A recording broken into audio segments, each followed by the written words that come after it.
مرحبا، كيف حالكم؟ إن شاء الله تكونوا بخير. في موضوع مهم حاب أحكي فيه، واللي هو سؤال بتكرر علي بشكل كثير، خصوصا من الأشخاص المتزوجة وفي بينهم وبين الشخص النرجسي بكون أطفال. وهذا السؤال بيحكي: هل إحنا بنستطيع إنه نتعايش مع الشخص النرجسي ونخفف الأثر السلبي اللي إحنا بنمر فيه؟ إجابة هذا السؤال نوعا ما راح تكون طويلة، بتعتمد على عدة تفاصيل راح أحكي فيها حاليا. طبعا كتبتهم على ورقة، التفاصيل اللي راح أذكرهم بهذا الفيديو وأشرح لكم إياها.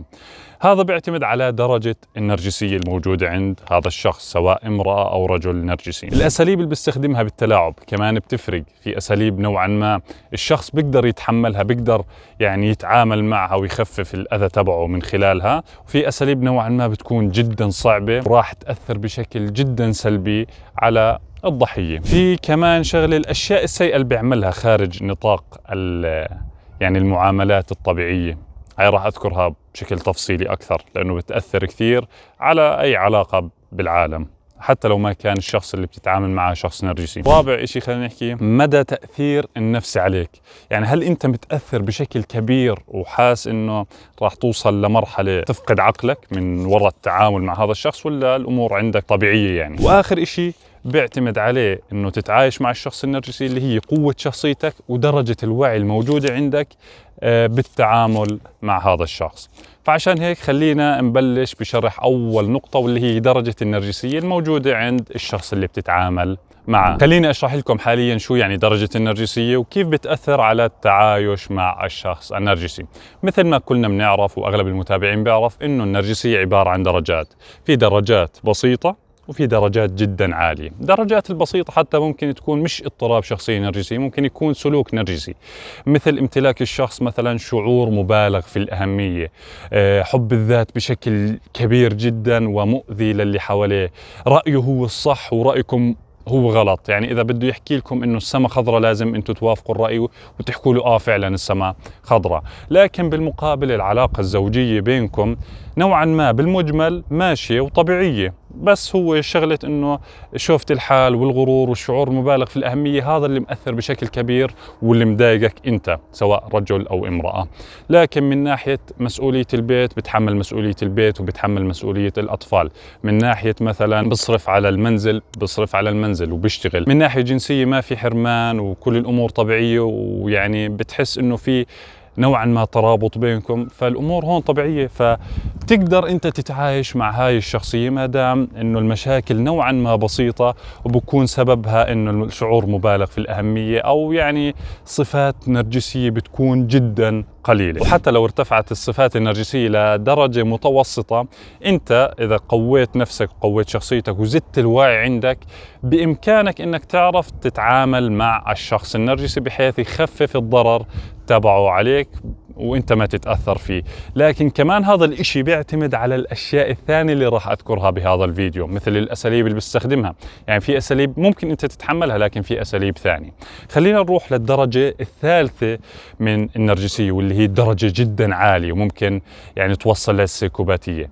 هذا نوعا ما النوع من النرجسية او السيكوباتية جدا خطير، بحيث ممكن يسبب لك الاذى النفسي والاذى الجسدي، فبدك تكون حذر منه. هل تستطيع التعايش معه؟ هون حسب شو اللي بيعمله. هل في ضرب؟ هل في مثلا إيذاء جسدي كبير؟ هل أنت وصلت لمرحلة الجنان، جنيت، فقدت السيطرة على أفعالك أو على الأفكار اللي جوا دماغك؟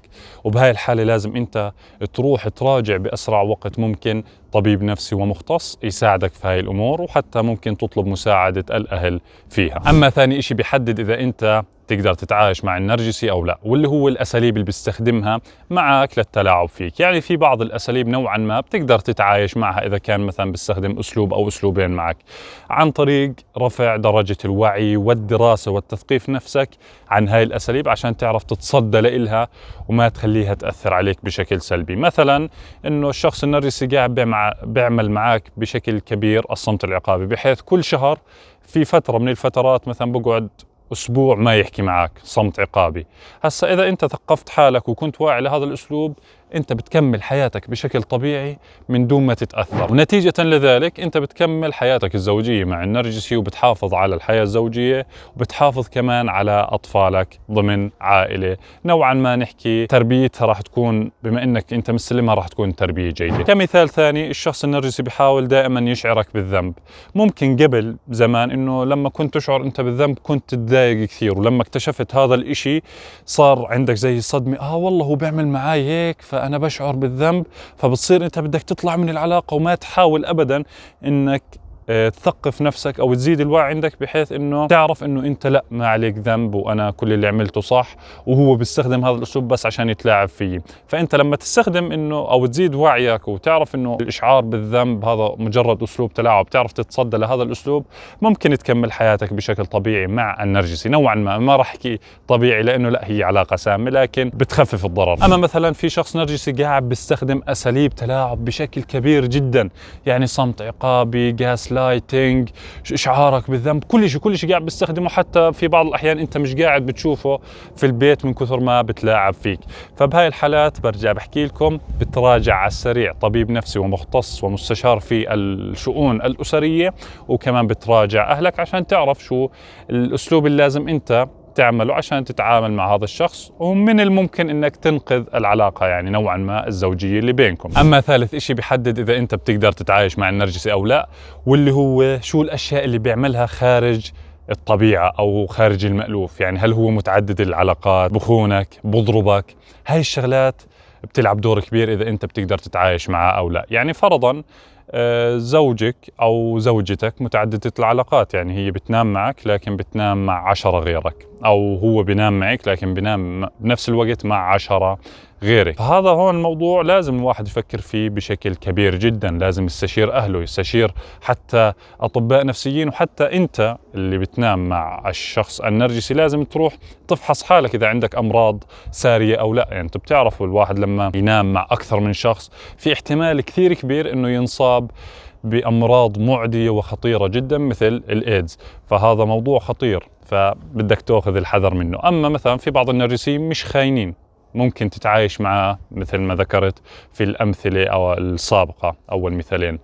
أما إذا كان مثلا خاين ومتعدد العلاقات فهون بدك تكون حذر جدا، وتحاول معاه أنت وأهلك والأطباء النفسيين إنه يوقف هذا الإشي. ما أتوقع طبعا يوقفه لأنه هذا الإشي موجود فيهم بعض النرجسيين. ثاني إشي، هل أنت بتتعرض للعنف الجسدي؟ إذا بتتعرض للعنف الجسدي كمان هون لازم تحاول توقف العنف الجسدي. وأنا بعرف في قصص كثير نجحت في إيقاف العنف الجسدي عن طريق مثلا الشخص النرجسي أو السيكوباتي اللي معها. السيكوباتي لا، ما راح أحكي عن السيكوباتي لأنه هذا شخص خطير جدا.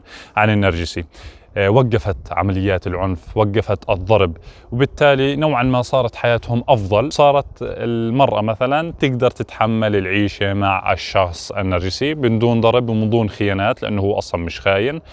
تحملت أساليب التلاعب لأنه هي عرفت كيف تتعامل مع أساليب التلاعب، وحافظت على العلاقة الزوجية مع زوجها النرجسي. أما رابع إشي بيلعب دور كبير في التعايش مع الشخصية النرجسية، واللي هو مدى التأثير النفسي عليك.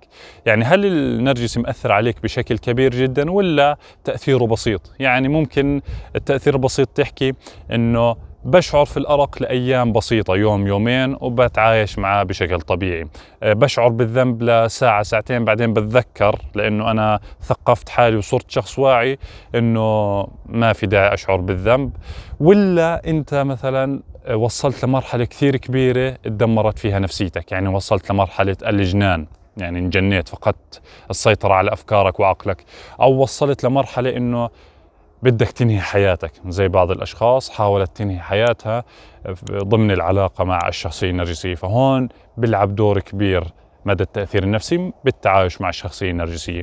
وكمان إذا أنت وصلت لمرحلة نفسية جدا سيئة بدك تراجع ضروري طبيب نفسي، تراجع كمان أهلك وتعرفوا تلاقوا حل لهذا الموضوع. أما خامس إشي بيلعب دور كثير كبير بالتعايش مع الشخص النرجسي، واللي هو قوة الشخصية اللي عندك ودرجة الوعي عندك عن هاي الشخصية السامة. مثل ما حكيت في أول 4 نقاط، دائما بحكي كل ما زاد درجة الوعي عندك راح تعرف تتعامل مع الشخص النرجسي، ومن الممكن تعرف تتعايش معه في بعض الحالات. وحتى مش بالعلاقات العاطفية فقط، في علاقات الزمالة في العمل، في علاقات مثلا إذا كان مديرك في العمل تعرف تتعامل معه وتخفف السيطرة تبعته عليك. فدائما حاول وعي حالك، زيد الثقة بالنفس، خلي شخصيتك أقوى عن طريق القراءة، عن طريق لعب الرياضة، تعافى بشكل أكبر عشان الشخص النرجسي ما يعرف يتحكم فيك، وتقدر إن شاء الله تتعايش معه وتكمل حياتك الزوجية معه وتحافظ على أسرتك في بعض الحالات. فهاي هي نصيحتي لكم، وديروا بالكم من اتخاذ قرار يعني مصيري زي هيك، إنه بدي أنفصل، بدي أطلع. بتكون في أحيانا مشاكل بسيطة بتقدروا أنتوا تحلوها، ما في داعي للقرارات هاي. والقرارات هاي لما بدكم تيجوا تاخذوها ما تاخذوا رأي أي شخص مثلا غير واعي للعلاقات الزوجية، لازم تستشيروا أخصائيين، تستشيروا أهلكم يعرفوا بشكل كبير شو المشاكل اللي قاعد بتصير فيكم. يعني مش واحد والله عمل لك صمت عقابي لا خلص بدي اترك العلاقة، واحد اشعرك بالذنب خلص بدي اترك العلاقة، لا ما بزبط هيك. فاهمين علي؟ كنت معاكم خليل يوسف، وان شاء الله بنشوفكم بفيديو جديد.